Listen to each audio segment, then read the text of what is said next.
So, good morning, friends, colleagues, students, and everyone, and thank you for taking the time for the ground round this morning. So, I know all of you, you know me, so no, we won't take time for the introduction. So, this morning, I just want to talk about something that I've really been working on, and I think is going to require some future plans from our end, as we migrate into what I call the next generation of pathology. But not just me, I think that terminology is beginning to take a lot of shape in the literature. So I hope to share some of my thoughts with you this morning, and hopefully at the end of the day, also provoke everyone to want to get on board with what I think is coming next. So these are my objectives. I'm going to go and just talk about some of the historical things because I think it's important to know where we are coming from, how long it's taking us to get to where we are, and I'll be excited about what is going to be happening or what is already happening. And so we'll see how that goes. I'm going to also refer to a lot of commercial platforms, but I'm sure that I have no financial or other interest with any one of them. And I also have no personal or other professional conflicts related to this. So while I was putting this together, I came across this article from 1992 in Yale Journal of Biological Medicine. And it says, like every practically all science, the science of Herophilus, and we talk about those two gentlemen, and Erasistratus, is of course a combination of insight and blindness, of uncovering and covering, of unwittingly supplementing and suppressing, augmentation and addition in the slippery process of turning observation, hypothesis, and experiment into text. But Dr. Adeyi, can I ask, are there people who don't see your slides? I've received a message about. I see them just fine, Amy and Deli. Thank you much. Okay, let's go ahead. Too. We see them. Same here. We see it. Okay, so that's good. So, but though brief, this experiment and hypothesis of an explosion of knowledge of the human body entailed by the first and only years of systematic human dissection in antiquity, and indeed before the Renaissance. So I highlighted those two names, Herophilus and Erasistratus. We'll see who they are, and of course the Renaissance. And we all know about the Italian Renaissance. For those of you who haven't read much about it, I would really encourage you to read about it because that was the period that a lot of people, for good reason, believe that we transitioned from the Middle Ages into what we call the modern age. And I think now in the 21st century, that modern age is getting into, or probably has already emerged into yet the next step of whatever comes after modern age. So this is some of the historical things, and these are the two gentlemen that article talked about. One of the other reasons why I put there, it's like it was talking about a lot of discoveries happening by accident and by mistake and everything, which was true. But I think we've gotten to a period where more things now are being discovered deliberately. There's still a lot of fortunate accidents in research, of course. But I think we are getting to be more deliberate in the things that we do. So in the 11th century, this was the history of pathology, essentially. So the first postmortem was recorded by the Arabian physician. That was after those two gentlemen had started dissecting a human body. And so by then, by the 14th to the 16th century and beyond, we can understand and recognize some of the things that are on the next two slides. So most of you in pathology will recognize those names, Giovanni Mogagni. So remember the renal pathology, the ducts of Mogagni in the nephron, Rokitansky-Yaskov sinuses, Carl Sinus. So he got his popularity from performing probably the most number of autopsies anybody has ever performed in history. And he also supervised about 60,000. Of course, we know about Rudolf Virchow, who is believed to be the father of microscopy. So these are some of the other things, but I want to just put some of the important things that we recognize today in our practice. H&E in histology was born in 1863, and frozen section was first done by that gentleman. I don't really know the exact date, but he lived in between 1839 and 1834. In the first book of histopathology was published also around that time, and then we started, paraffin embedment and embedding. The first microtome came in around 1848 and has undergone so much transformation to the kind of microtome that we recognize today. And I think I was in pathology old enough to actually still see what a sledge microtome looked like. I'm not sure anybody will recognize one today. They should see it. Formalin incidentally was used about 30 years after H&E was already in place. So that means before formalin, there were so many other fixatives, and I recall one of them being picric acid, which was very, very good, but also very carcinogenic. So it lost its place for formalin. And today we all know what the formalin is all about. And of course, the time for special stains came in. And so Lisson, who was both a Belgian and a Brazilian, is believed to be the father of special stains. And one of the special stains, particularly that revolutionized pathology, was that of the Fusion reaction, which is a stain that came in at the beginning of cytogenetics to stain chromosomes, especially DNA. So these are some of the other things, but I just want you to look at the time period as we go on. So you recognize the IF, which came a few years before we started doing immunohistochemistry. And now the immunohistochemistry is now one other standard, but just want to realize that it started in 1967, although it wasn't until the late 80s, early 90s, when immunohistochemistry actually became everyday practice. So up to the 1967, this seemed to be what pathology was about. You get your tissue, you process it using formalin and microtomy and cut it, and the pathologist looks at it and issued a report. Now, between 67 and 2000, just a period of about 40 to 50 years, things became a little bit more modern in the way we use FFP and H&E. We started experiencing automated stainers, and a lot of things just improved. But all this improved on things that were in existence before 1967. And of course, now we have immunohistochemistry classified into class 1 and class 2 based on whether they are diagnostic or predictive. Immunofluorescence, and the next thing is the multiplexing of immunofluorescence and immunohistochemistry, meaning that we got to a point where we can stain so many markers on the same tissue slide. But for many years until recently, the definition of so many markers was also quite limited.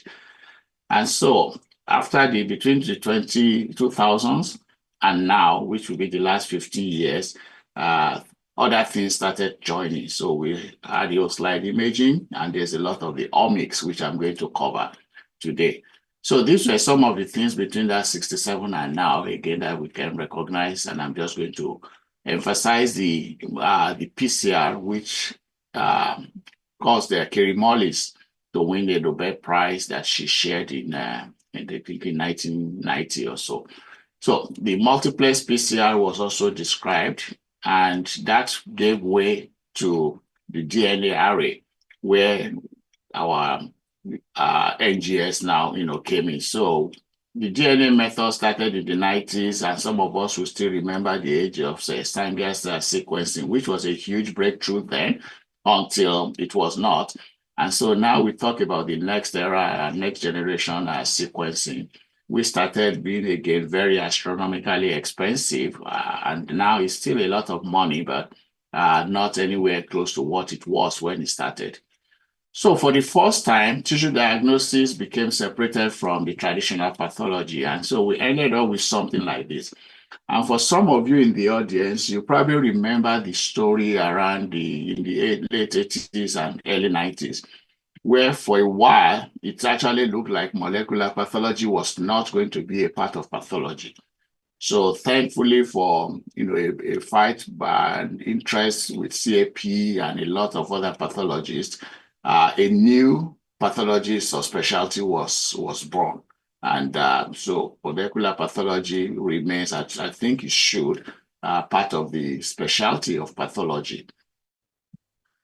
Now, let's just talk about the pathologist equipment over time. So I mentioned the emergence of light microscopy by Vrikau, and of course, electron microscopy and the fluorescent microscopy. So I won't say too much about that. I already introduced when they came, but this all existed by 1967. Between then and now, the only major things in terms of the pathologist tool that have come up is the era of digitalizing microscopes.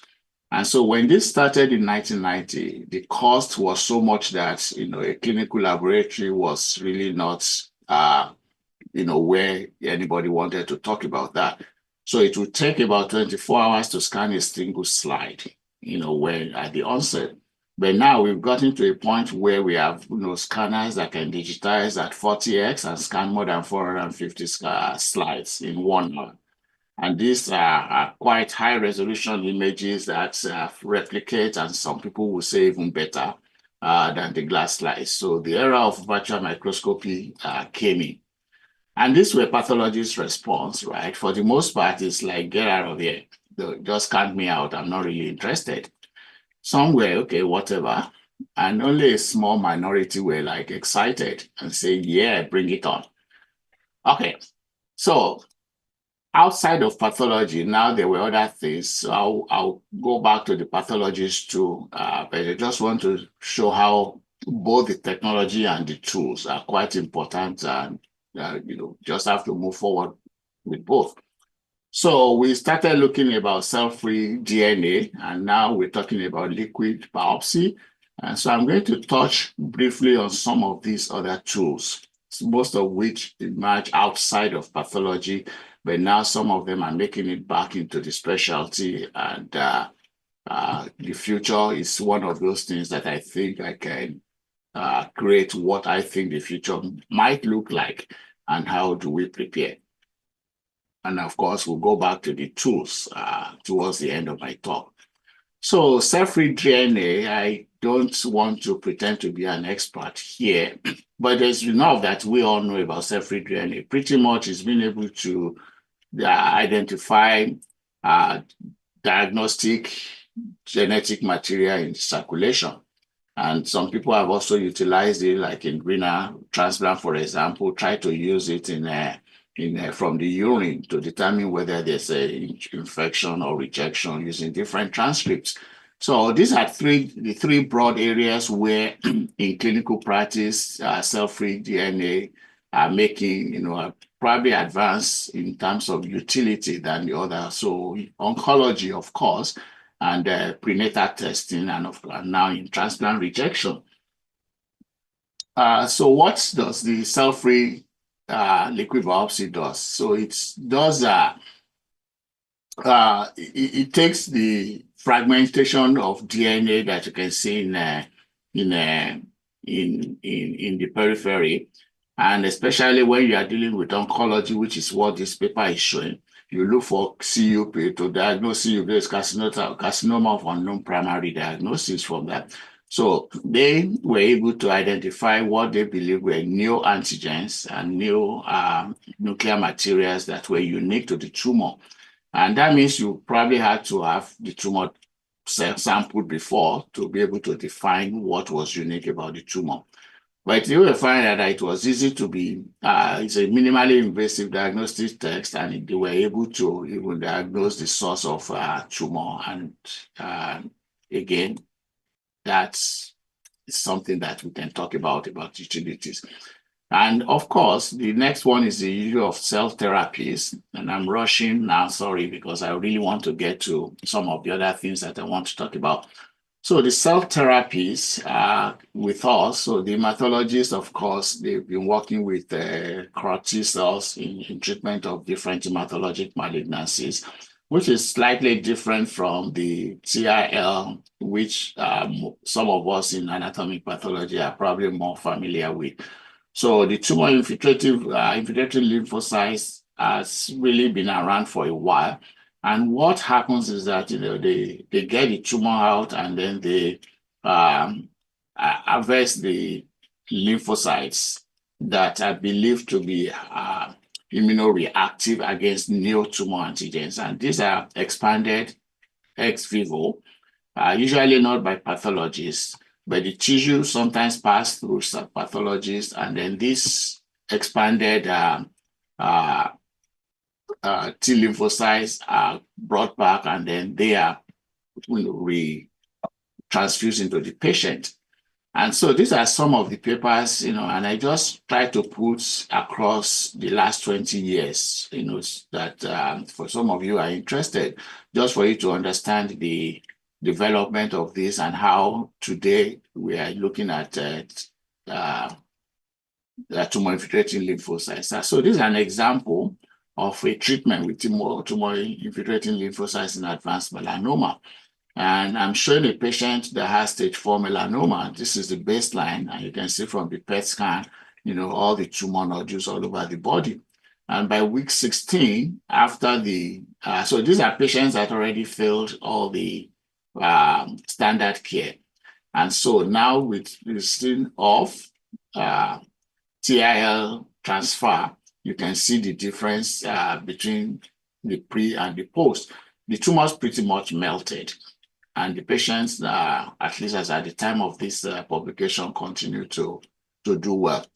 So this is another paper in Journal of Oncology from May 2001 that shows that the TIL approved FDA, got the FDA approval. So what that means now is that we in pathology are going to be intercepting tissue for the purpose of this. And we already have some of those requests from our oncologists here that we are talking about. So the tissue is no longer just going to come from the OR for us to either do a frozen section or to fix and gross and then release the report.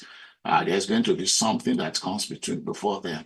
So this will be a new era of neoadjuvancy, and not just for melanoma. And there are so many reports, including colorectal carcinoma and lung cancers, where expansion of tumor-infiltrating lymphocytes treatment have proven to be very efficacious. So this is usually what is going to look like. The tumor is going to come out of the patient, but again, this is what happens, the ex vivo and everything, but this is what I want us to pay attention to as pathologists. Because we're going to have to develop new workflow, we're going to have to write new SOP, and there are going to be new policy manuals. How do we handle this? Because you are not going to deny this. I mean, this is quite impressive. So we're going to get more and more requests, and I know that we are probably already getting some from the company that was approved. Now let's talk about old tissue intraoperative histology. So this is really quite interesting. So there are so many technologies out there that say that they can provide this. So I'm just going to select some that I think I'm very likely to make it into the clinical setting, and probably within the next year or two. So this is one of those called the Fourier transform infrared imaging system. And so what they do, they use infrared spectroscopic imaging, and most of their publications have been on the brain. And their justification is that depending on the tissue type, there's a high level of misdiagnosis in frozen section. I don't think that is true, but again, that is what they said. And so now this technology for them improve the speed for frozen section and provide sufficient information for structures and tissue margin. And this also enables acquisition of reduced spectral information at a scan field of 1 centimeter square in only 3 seconds, with a resolution of up to 20 microns, which is about, this section that we will put on the slide. And this is the machine that they put there, and the sample is going to be there, and it will generate all these spectral images. And so this is what the spectral image will look like, not what you see here. Most of us will recognize this, but this will be their conversion of interpretation. So this is the kind of image that apparently emerges. So none of us in pathology is going to look at the image in the lower half and say, oh yeah, I know what that is. So this technology is going to require some specialized training, almost like, the kind of training a radiologist gets to be able to interpret what exactly you are looking at. But that's that. So, but the one that I think is probably the next layer to that is this other technology called the NIO laser imaging technology. And what this does is allows a 3D imaging of thick specimens. So this will be unstained, unfrozen or anything, or specimen, fresh specimen coming out. So no microtomy is required, no staining is required. And they apply the optical sectioning, and through the laser spectroscopy, they interrogate the tissue. So this is an example of what this looks like. And so that is the tissue there, and that is the glass slide. And all these are open in the OR. So you get the fresh tissue, you put it on the slide, and you put it in the machine. And the image is acquired within minutes. So these are examples of some of those images. And even I can recognize this now as a pathologist.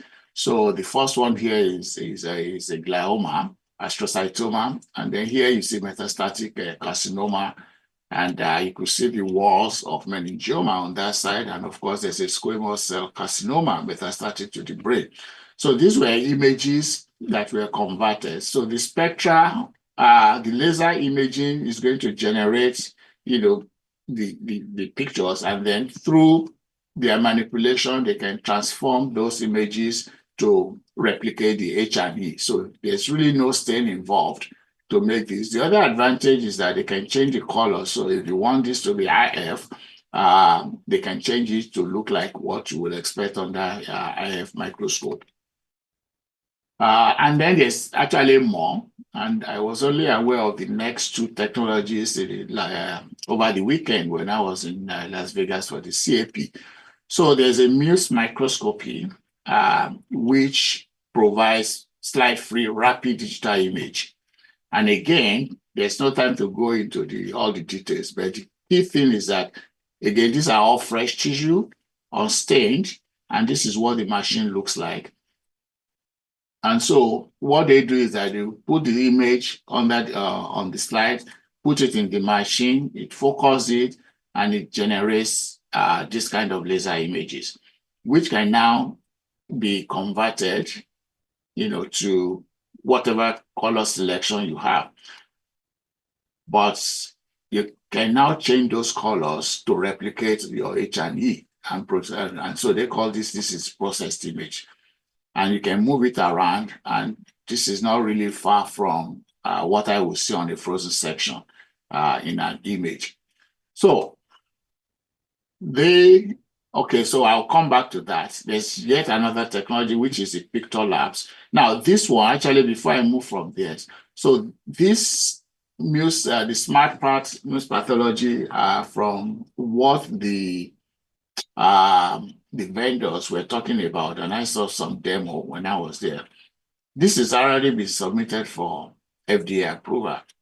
So once it's approved, that means this will be an option for frozen section. Of course, there's still going to be a lengthy period of validation and all that. But I can foresee a situation where the way we render intraoperative diagnosis is going to pretty much change from what we had now. But this is another one that I really want to put there. And I'm sure there are just so many. I just selected a few. So this is a collaboration with Pictor Labs, with Johns Hopkins and UCLA. And I think there's one more university in New York. So what they do is they autofluorescence or slide images and capture, again, unstained sections, which can be fresh or paraffin embedded tissue. So this is what they did.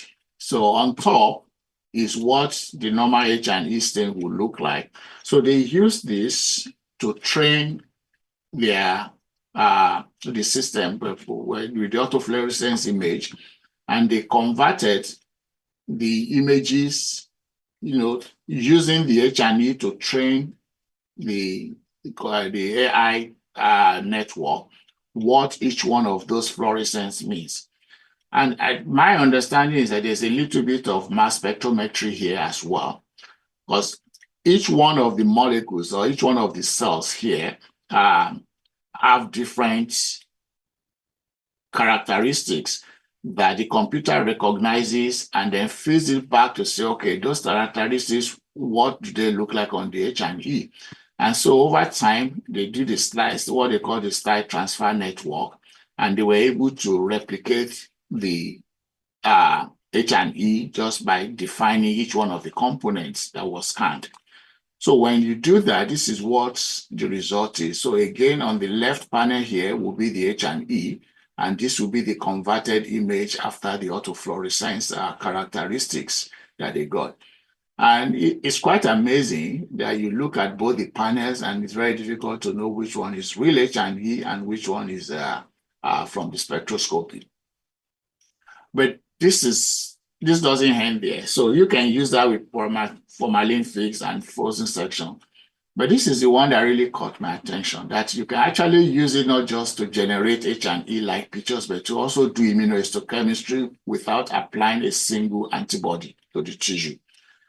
And that's a little bit skeptical, but as they went on to try to explain the technology of how they did it. So the same thing they did with the H&E, they use the immunohistochemistry features for keratin, for HER2/neu, and for a whole lot of markers, and they did the autofluorescence to recognize.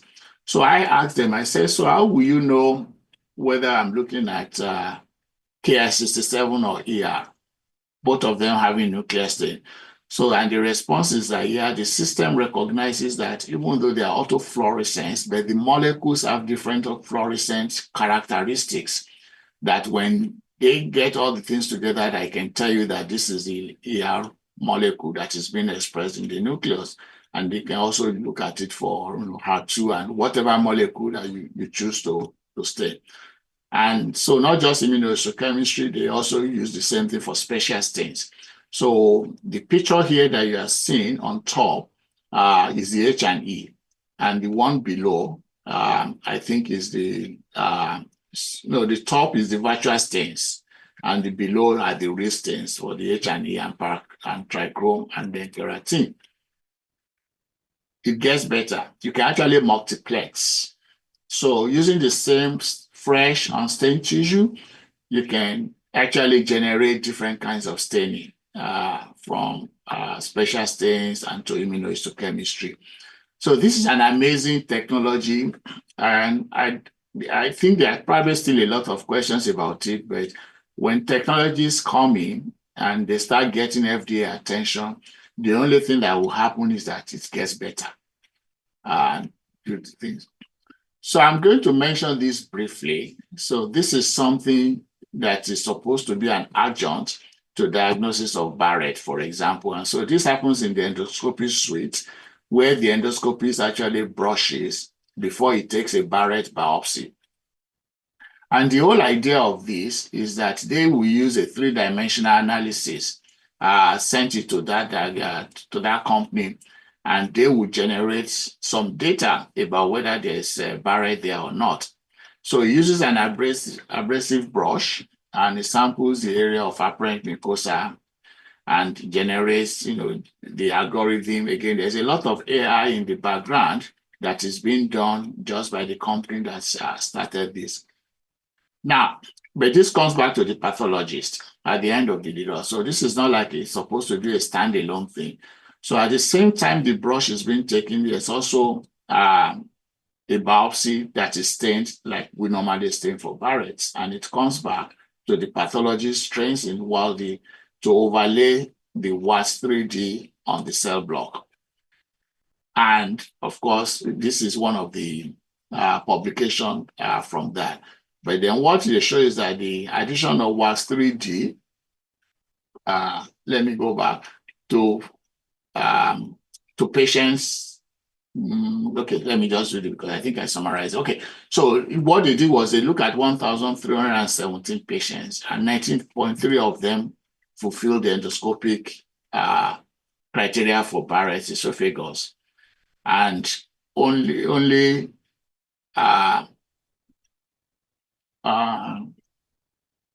so 19.3 of them were detected only by WASD 3D. So that means out of the patients, there were about 80% of patients that the biopsy picked up, and there were almost 20% that the biopsy missed.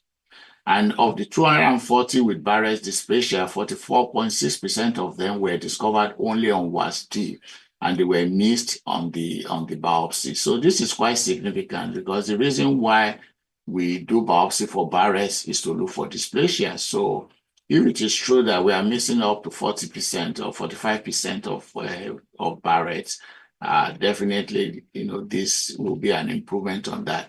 So amongst the patients with positive WASD but negative biopsy, the care was changed in about 90%, almost 91% of those patients. So where are we now? So here we have gone from tissue to biopsy and with molecular to all these pre-pathology technologies.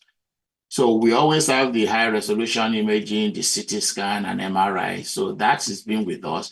But now we are talking about some of the sampling being done in endoscopy suites, and then we'll come back to pathology as part of the final report. We are talking about the OR tissue analysis and for the frozen section.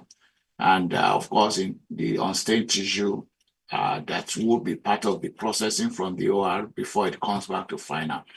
So as this is the point for us to start thinking, where exactly do we fit in all this? Historically, pathologists are the custodians of the tissue. It comes from the OR, and then we decide what to do. But now there are so many other players that will be fighting for those tissues. And of course, even the unstained tissue, like I showed from the one of those technologies there, even some of this will have to be utilized for molecular reasons to generate the final report that goes to the patient.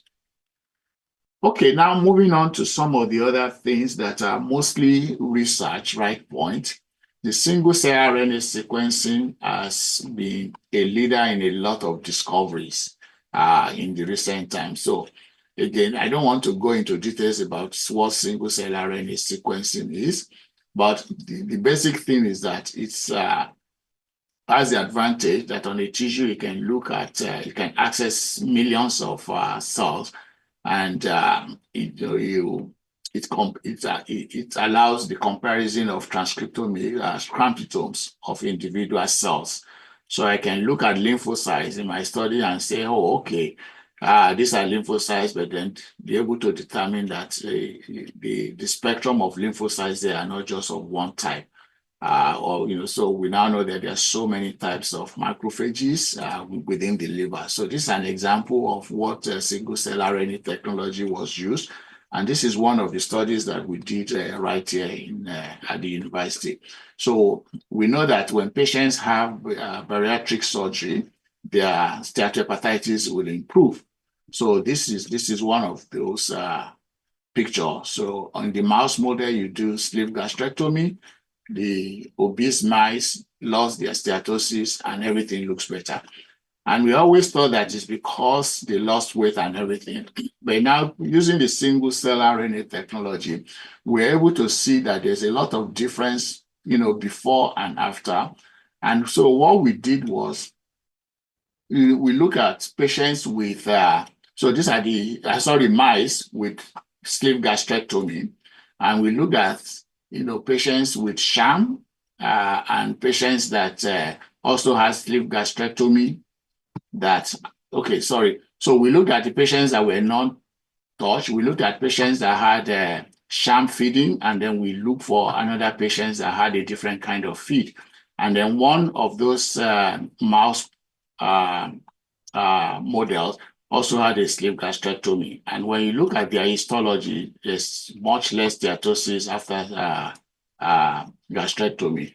And also you were able to see, so this is serious red here at 10 weeks to show that the the steatohepatitis in the obese mice comes with also early fibrosis, which is something that you did not see in patients that had gastrectomy. Now, using the single-cell RNA technology, before there was another paper that shows that there was a kind of macrophages that we call the lipid-associated macrophages that played a role. But now within the lipid-associated macrophages, the single-cell showed that even those groups were quite diverse and that they either express TREM2 or they express TREM1. And TREM2 is an anti-inflammatory, whereas TREM1 is a pro-inflammatory macrophage molecules. So when Xavier, which is the lead scientist here, he now created a mouse model where they knocked out TREM2 and realized that once you knocked out the TREM2, the sleeve gastrectomy mice, they lost the advantage. So they developed steatohepatitis just like the sham patients. And this was also the wild type that had the gastrectomy. So single-cell RNA is very good for discovery, but the problem is that it doesn't give you that spatial information. So you know that somewhere in the tissue, you have all those cells. And so that takes us to the era of the spatial omics. But before then, before we can do spatial omics, we talk about multiplex imaging, which is very, very important when you now want to do segmentation for what I'm going to talk next about that. But pathologists have been able to do this where we apply multiple antibodies onto the tissue. And so this is an example of another study that I'm involved in, which we are looking at patients with cirrhosis, patients with telomeric diseases, inherited telomeric abnormality that ended up with liver cirrhosis, and then they got transplant. And so our hypothesis is that the telomeric association with liver cirrhosis is also partly immunologic. And so to test that, we look at the liver. And so this is one of the, the multiplex staining that we use for segmentation. And we're able to look at, the periportal versus perivenular markers. So what this is now going to look like is to spatially look at the different kinds of cells. So red here, I think, is the macrophages. And yellow, I don't remember what the different stages are. So I think the yellow are probably the lymphocytes, and the green is another group of cells. So we have three different markers.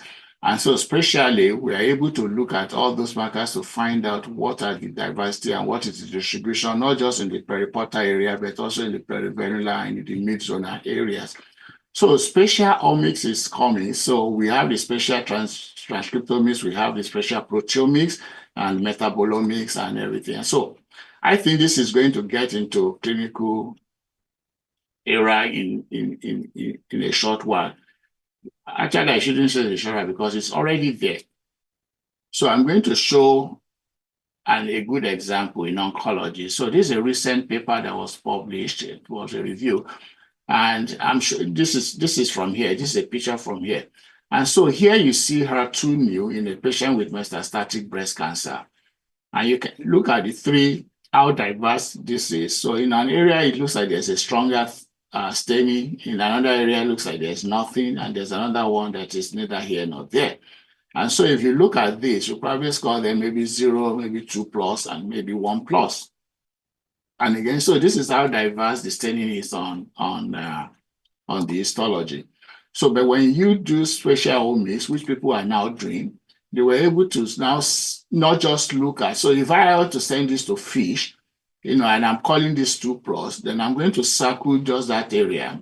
Probably just go to circle that, and they will do the fish in that area. And whatever the results is found here is assumed and to represent everything that otherwise is diverse.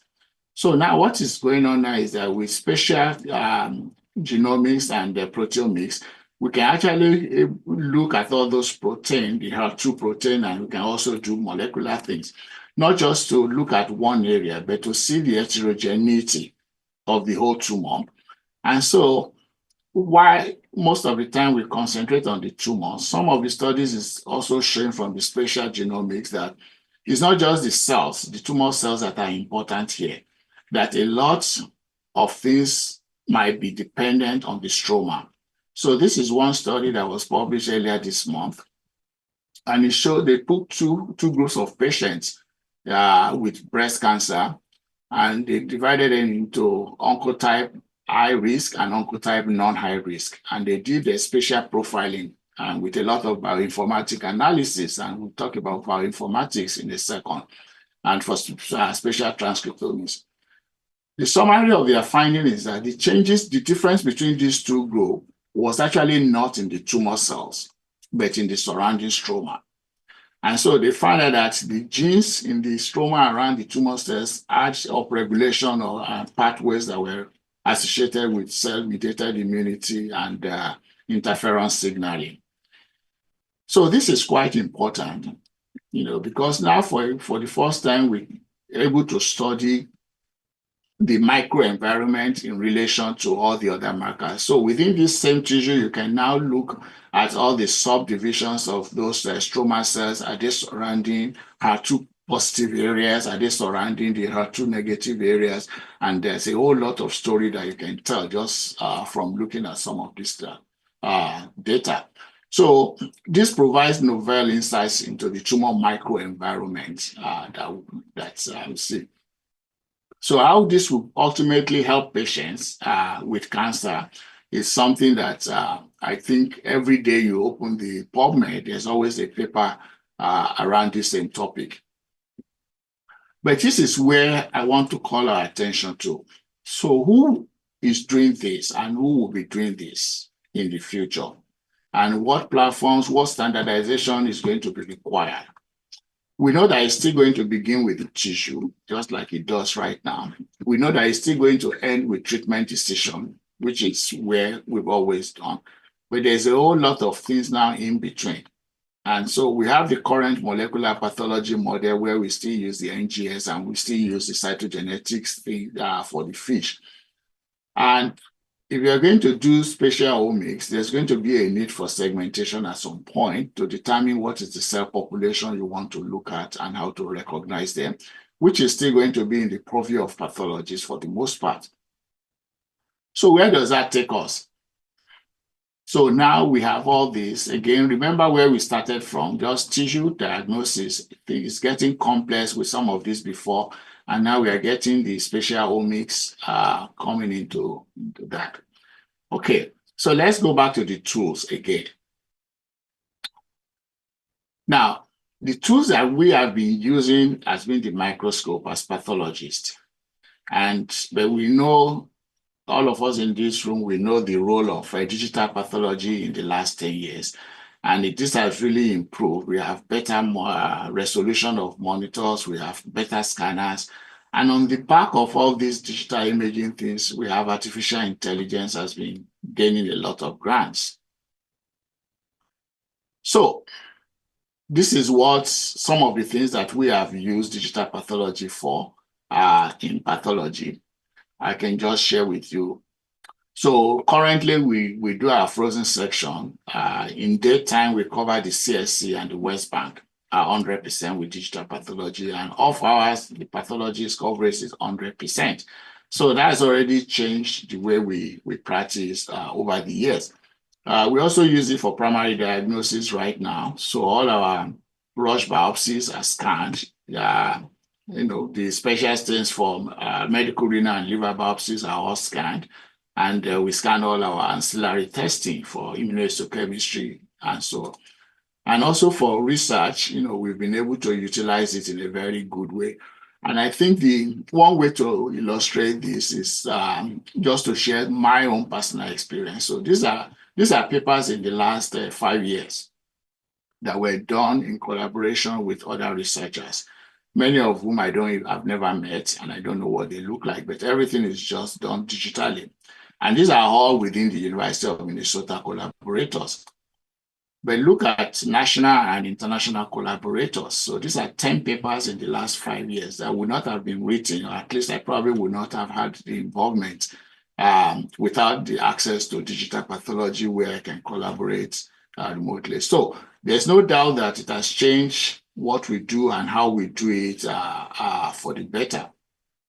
And of course, this paper came in 2018, just in time before COVID, to show that digital whole slide imaging is just as good, at least it's not inferior to the glass slides.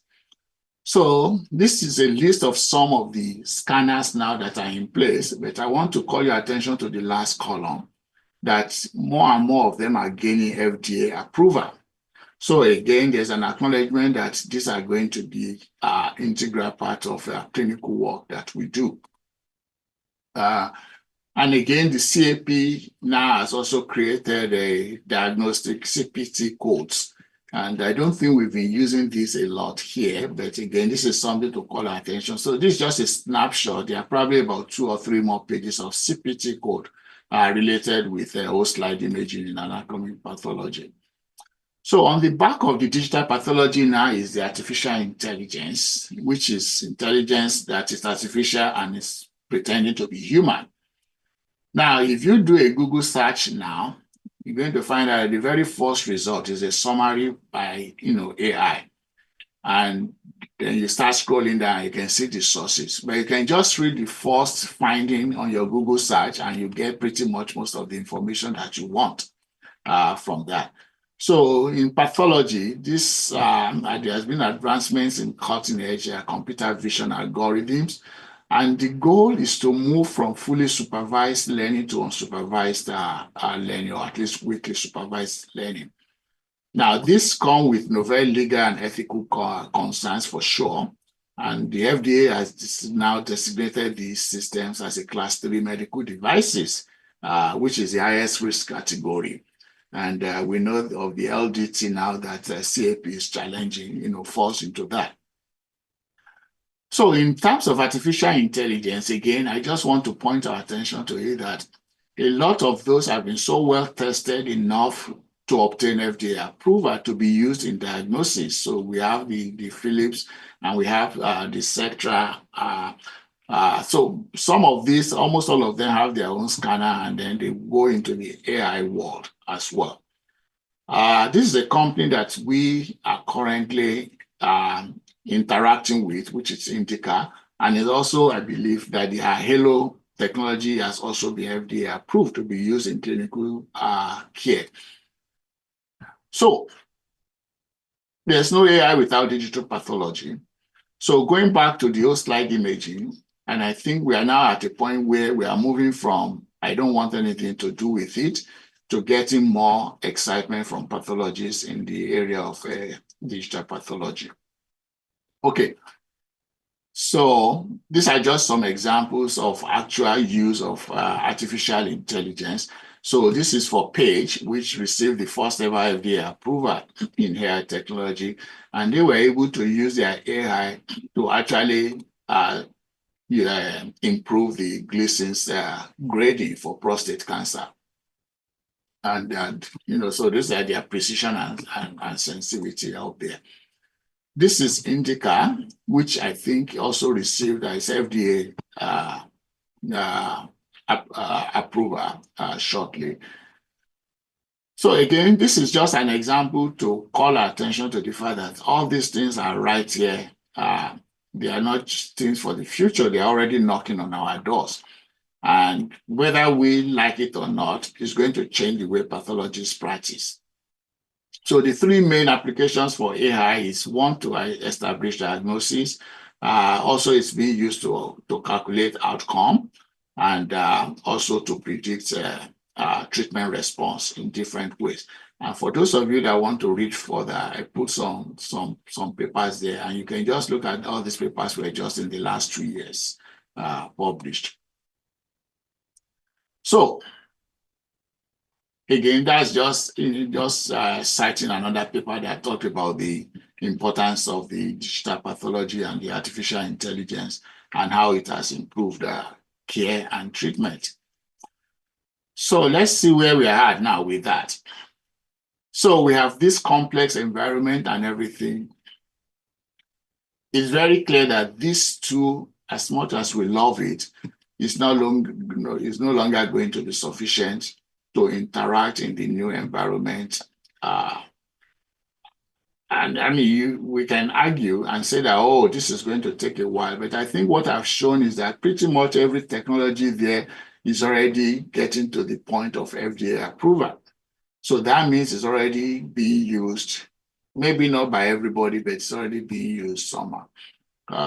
So this is not going to be the tool for the future. It's probably not going to go away completely, but with time, we're going to get into a new environment where we are sitting in a pilot cockpit. And so the picture I saw, I just got it from the Philips website, where you're able to see like a big screening there. And here you see the laboratory information system, and you see the slides. So instead of me getting my slide tray, this is probably what I'm going to get. And these are my case list. And I can look at this and I can transition from H&E slide, transition to the immunohistochemistry on the same slide. And I believe that a time is going to come when we are going to actually be able to look at images that were, obtained from spectral microscopy, where we can just select whether we want to look at HER2 or ER/PR. So right now I will sit down here and then I will order ER/PR. I will order the stains. But I believe that a time is coming that with the spectral microscopy, you're going to click the stain that you want, and the system is going to analyze the tissue and convert, the cells that express the markers of interest to you without having to make any request for orders. Is this going to happen tomorrow? Probably not, but the technology is so robust to the point that it's only going to get better. Is it going to replace immunohistochemistry and all those things that we see?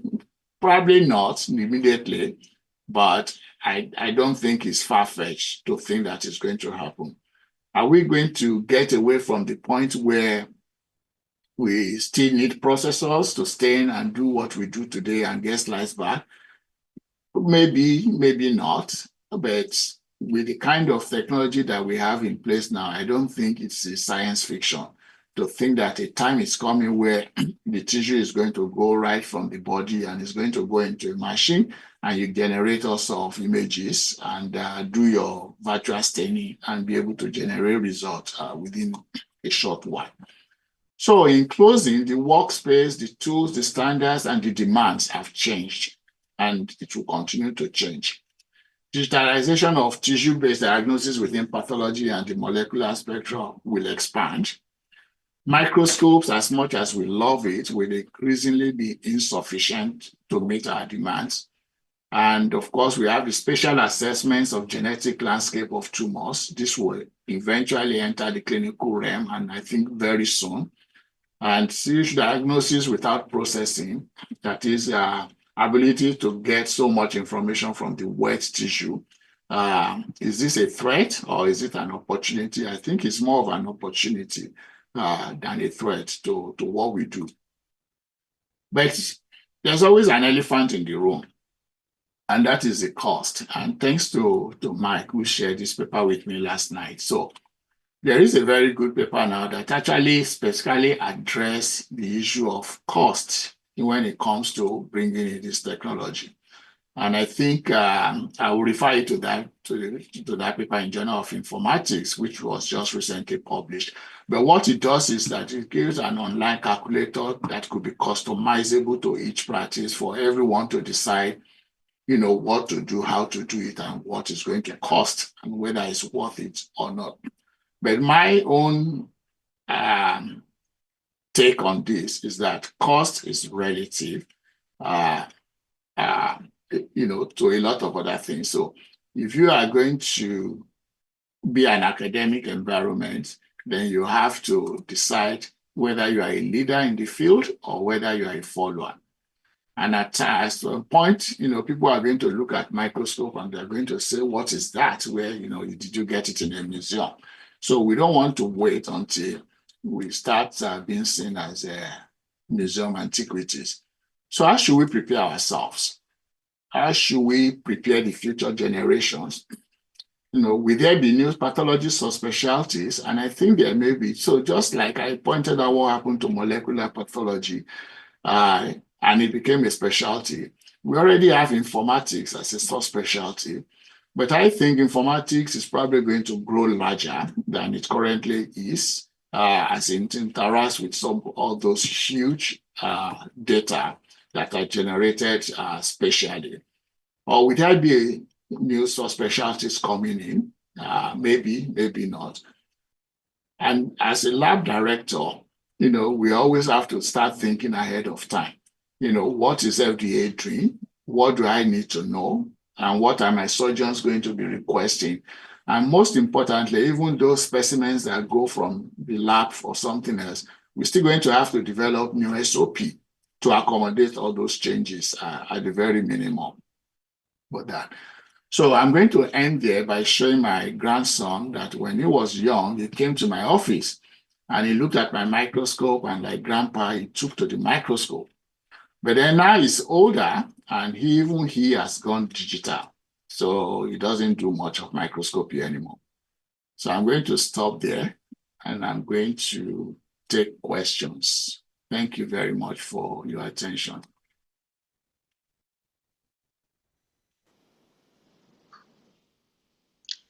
Thank you, Deli. Sorry, Leo, I just jumped in. Yeah, go ahead. Yeah, sorry. Thank you for a very inspiring presentation. There's so much that we want to talk about, but the one part that stuck with me, which I thought was quite overwhelming, the part when you said this is how many papers you did with people in the institution and people outside the institutions where you never met them. And you listed this as one application, one research application for digital pathology. That was just amazing, because when we talk about using digital pathology for research, typically we think of things like VisuPharm and image analysis and things like that. But I think you added to our discussion a dimension of how easy it has become to conduct research with people that you don't even meet. I find this extremely interesting, and I hope we have residents on the call to understand what they are getting into, and that would be the expectation. The expectation is that you will be collaborating with people in the institution, outside the institution, with no barriers at all. So I just wanted to thank you for that. Thank you for everything else. Yes. Deli, that was an outstanding talk. It really, I think, shows the power of all these new technologies, and the fact that, in due course, they will become part of just the general practice of what everybody does. Certainly for our residents, that will be the case. On the AI question I had was, have any of the pathology organizations sort of come together or put together a group to sort of bring samples from various institutions together to set up the training set for the AI? Because the more info you got, the better your algorithm and everything is going to be. And I know in the early days of HLA work, which I was trained in and did, some of the biggest advancements came with, they had every 4 years an international collaboration where everybody switched their Anasera and everything else, and it really moved the field along quite well. I'm just wondering if anybody's undertaken the same thing for histopath and AI. Yeah. So the answer is yes, but it's still, very far away from, what we will have for like an average immunohistochemistry. So I know the Association for Pathology Informatics, and there's so many papers that I don't know if Mike is here, but he shared a few with me that shows that there is an effort to try and consolidate the goal. This is going to be difficult because when you go to any pathology conference now, probably 1/2 of the vendors selling one kind of AI in pathology or the other. So with so many people with different approach and everything, it's going to be very difficult to now say, okay, let's use this. So if people do what you said, then they first have to decide which platform and whose platform are we going to use to do that. So what each one of those companies is doing now is that they are taking one tumor at a time, and then they work within the subspecialty group of that tumor, of that lesion, and they bring in people that they call the experts. And for the most part, most of those people are recognized experts internationally, and they do that validation, and then they present a publication. So what I think pathology departments like ours are probably going to be doing is determine which platform to adopt, see what has been done, and do our own validation like we would do any validation for any other stain. And if it's FDA approved, validate it and then put it in practice. But I think some of the companies are probably eventually going to fall apart and will probably be left with just about a handful going forward. At that point, it might be easier to do more and more for a central consolidation. And like you said, yeah. Thank you. Great presentation again. Thanks. Hey, Adeyi, it's Andy. Andy, yeah. Again, awesome presentation, echoing everybody else. And I got a good giggle out of the fact that you saved cost to the very end, because Matt Bauer and I have given talks before too, where he said billing and reimbursement, it's complicated. And that was all we could say about it. But, again, like you pointed out in molecular, we've been dealing this with a decade, which is, a lot of these platforms will be extraordinarily expensive compared to,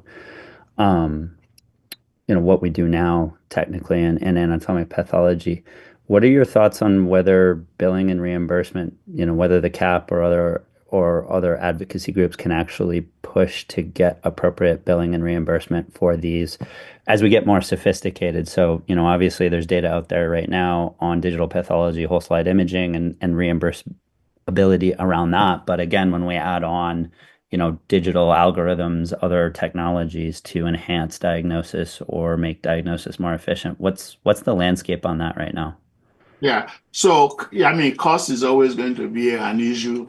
And I think I put the idea of how we started with the scanner in the beginning, where a $300,000 scanner is going to take 24 hours to scan one slide, and nobody was using it. So what I think is going to happen is, I think it's important that the FDA is already approving some of those things, because if it's FDA approved, it's going to be very difficult for Medicare to say, I'm not going to pay for it.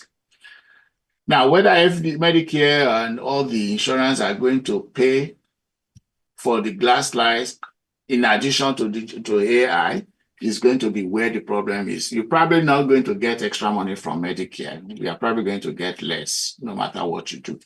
So, but we're going to have to start looking at the cost from the point of patient safety, patient care. Does it improve care? Does it improve what we do? And if it does, then that is how we're going to have to be calculating, to the insurance. Does that mean that we're going to be giving a patient the option that I either use AI for you if you are going to pay, or either you? I don't think we are going to be doing that. So the cost is not something that's, for the billing, but the CAP has actually created a lot of CPT codes, and I still don't know how that works. I don't think any one of us has ever used. We use digital a lot, but I don't think we've been using those codes as part of the billing.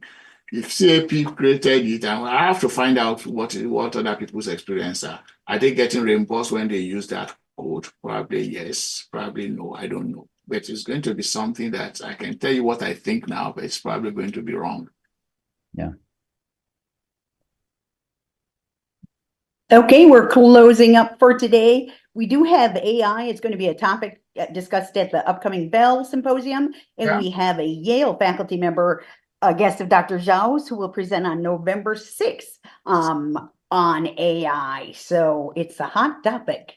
I will talk to everybody soon. Thank you, Dr. Adeyi. Thank you.